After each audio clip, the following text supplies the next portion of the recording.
Hi and welcome to today's video. Today I'm going to be unboxing and reviewing the Brustro mop brushes. So these are artist natural hair brushes, and I got is a pack of 4 which has 0, 2, 4 and 8 sizes. This one over here I got it from Creative Hands, and this is their website. You can also get it on Amazon, and these brushes also say that they are cruelty free. So it is made from natural hair, which means it is some animal. It's from, this one is I think goat hair. So let's try this out and see how they work. So to just give you a little idea of mop brushes, any brush which has a very wide base like this, it is pretty heavy at the bottom, that is called as a mop brush. So the purpose of mop brushes is for watercolors, because the point of having a very wide base or a heavy base like that is it looks like a mop and it holds a lot of water. So that's the big difference. I'm going to just show you like another brand to help you understand. So this is also mop brush, and you can see most mop brushes will be made this way, where they have the brushes and then it'll be attached to the wooden handle, and it'll just be wired on. If you want to see a regular brush, this is how it will be. This is not a mop brush. It does not have a wide base over here. And mop brushes will normally be very pointed at the tip. So I'm going to now unbox this. Before that, we'll just read whatever is written at the back. There are some wash care or brush care tips. The first one, it says that the new brushes they have gum arabic. So every new brush, if you see, it will be really stiff in the beginning because they have the gum which holds it together. You just have to wash it off by putting it in water. You should always reshape the brush to its original condition after every use. This is very important. That's how your tips stay pointed, your bristles don't get damaged. There may be stray hair. It can be removed by squeezing the wet brush tip and the finger. So you just have to like squeeze it and keep it between the thumb and the finger, and then you can pull it out. Normally what I do is I also take the scissor and then just cut that off. I do that after wash again when it is wet. Clean your brush immediately after painting. This is a very important tip. No matter what brush it is, please make sure that you clean it immediately. Never leave your brushes standing upright in a jar of water. It's again very important.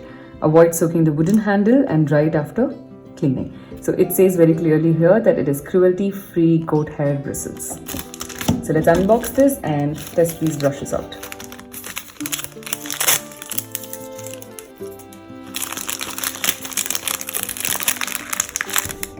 Oops.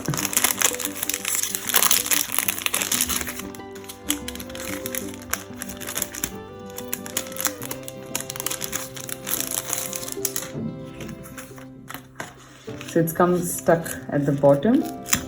This way it doesn't move. So this is interesting packaging. Each brush also comes with its individual cap. This is just a one-time thing. It's mostly for packaging. You cannot really save it. So it's okay if yours gets damaged or it gets lost. So you can see there are some stray hair, but once we dip it in water, we'll see if it joins back all its other friends. But if it doesn't, then we'll remove it.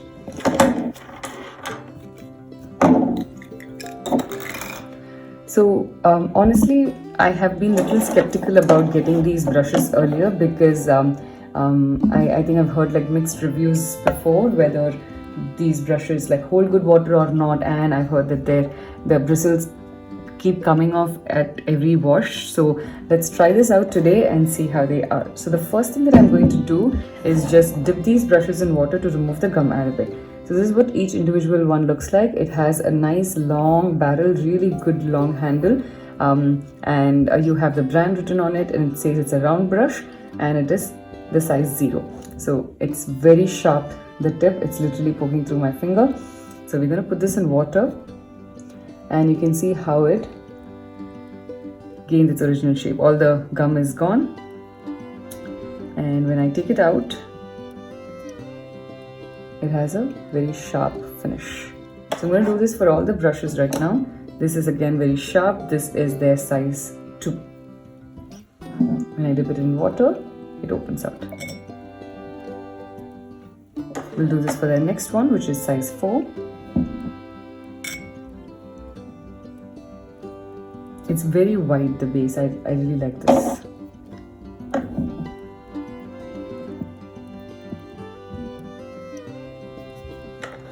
So here are my 4 brushes. We are going to now test this out with watercolors on 300 GSM sheet paper and see how they are.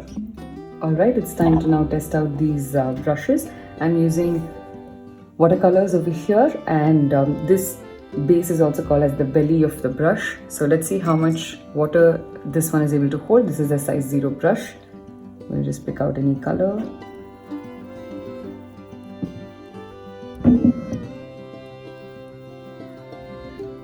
And I can see that it's holding a lot of color in its belly.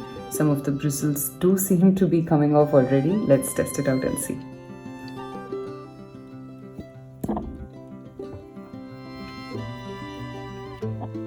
This looks good.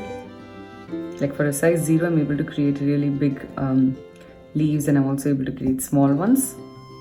Trying some sharp lines, I'm able to create that as well. So mop brushes are very useful for you to create your petals and also to fill a large area. So if I'm going to be doing, like if I want to fill this entire area up with the sky, so mop brushes are very useful for that, for giving quick and large area washes. It's very useful. So that was the size 0. I'm moving on now to size 2. Let's try a different color now.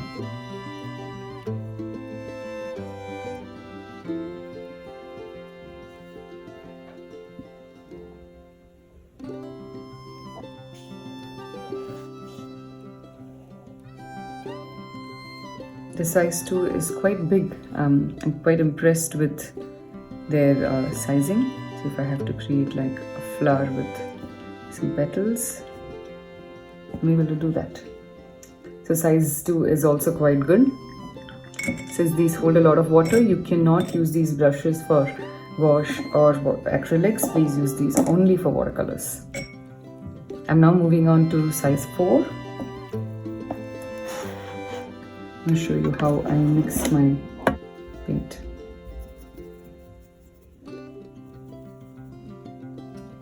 This requires a lot of water.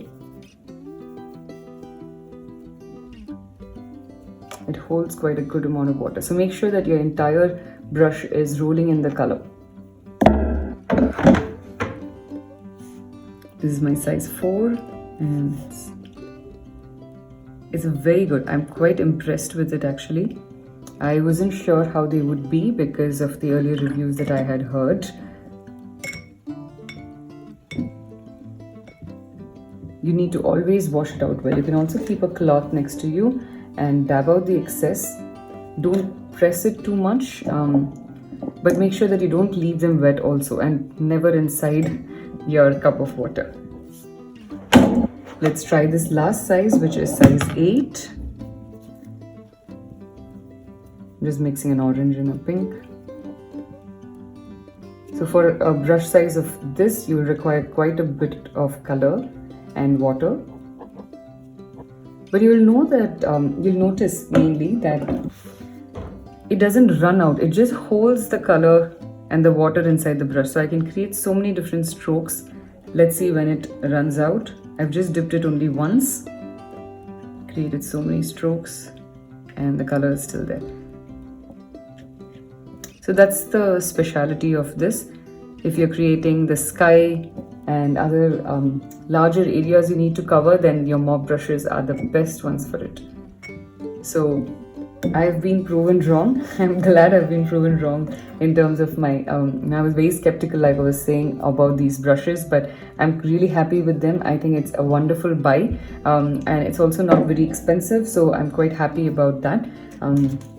Again, I think reiterating the price, I got this for about $1,059. You could check and see if you can get a better deal on any website. And today's video, I hope it was useful for you to understand the benefits of having a mop brush and if the Brustro brush set will suit your needs. So thank you so much for joining me for today's video. I will see you soon for the next one. Bye bye.